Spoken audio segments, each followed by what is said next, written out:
Let us discuss about the force on a dielectric slab when it is inserted between the capacitor plates. Now in the previous video we studied about how the parameters of capacitors vary when a dielectric plate is inserted between the capacitor plates. Now here as we insert the capacitor plate, let us say that we are given with a capacitor with distance between the plates D and connected to a battery of potential V. The length of the plate is L and the thickness is B, so the area will be equal to L into B. Now a dielectric slab of constant K is taken and it is inserted inserted between the capacitor plates. Now let us say that at this position the dielectric slab that has already gone between the plates is equal to x, that is the dielectric is inserted between the plates up to a distance of x. Then at this point, at this particular, if this is our current situation, and then at this point this entire system can be considered as two capacitors with parallel connections.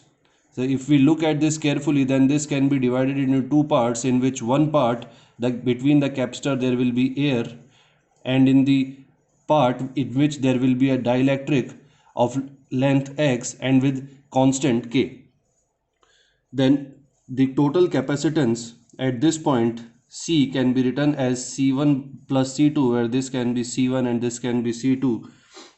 Now calculating the C1 and C2 separately, and C1 can be written as A epsilon naught upon D. So here area is equal to length into breadth, so the length for this area will be equal to L minus x, that is the x up to x distance the dielectric is inserted, and the remaining distance is L minus x. So the length of this capacitor, of this air capacitor, will be L minus x. So this will be our length, and the breadth will be of the plate will be same, so it will be B, and the distance remains the same between the plates, so it will be equal to D. So this will be the value of C1. The value of C2, this capacitor part, the length that has been inserted is x, so we can write it as epsilon naught for area x into B upon the distance, but this dielectric has a dielectric constant of K which will be multiplied here, so it will be like this. So C2 will be K epsilon naught xB upon D. So now putting it here, this implies that the total capacitance will be the summation of these two, so we can write it as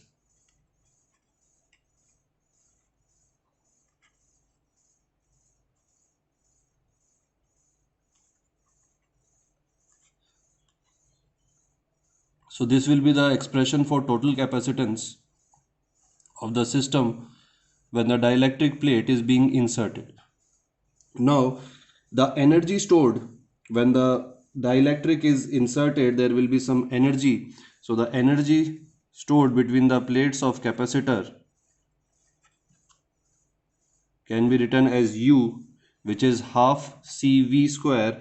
So if C, this value of C is put here, then it will be half, and epsilon naught B upon D can be taken out common, so epsilon naught B upon D, and then inside the bracket there will be L minus x plus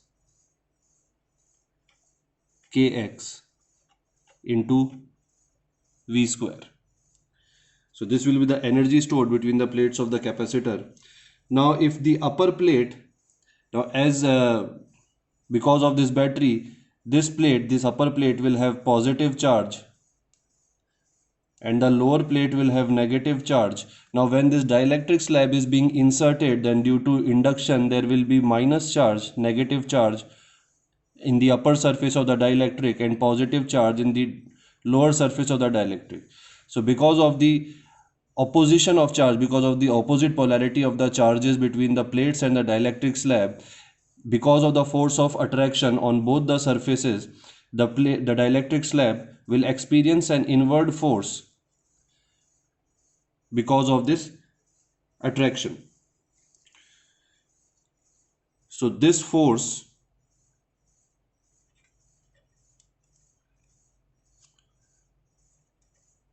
can be written as, this we have already done in one of the previous video, that this force that is there can be written as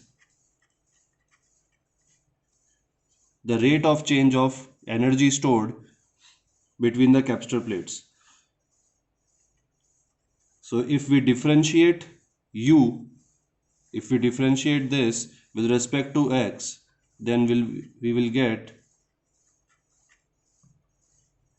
so differentiation of L will be 0, of x will be -1, and of kx will be plus k multiplied by v square. So this force can be written as b epsilon naught v square upon 2d multiplied by k minus 1. So this will be the expression of the force on the dielectric when it is inserted between the plates. Now as you can see here, this force is constant, it is not changing. So this force is constant with the amount of the slab inserted between the plates. Hence this force will have a constant acceleration. The slab will have a constant acceleration. So we can write here that this force is constant, and hence, because there is no term x here, so that means there is nothing to change the force, all the terms here are constant. So the force is constant, hence the acceleration produced in slab is also constant. So the acceleration will be constant.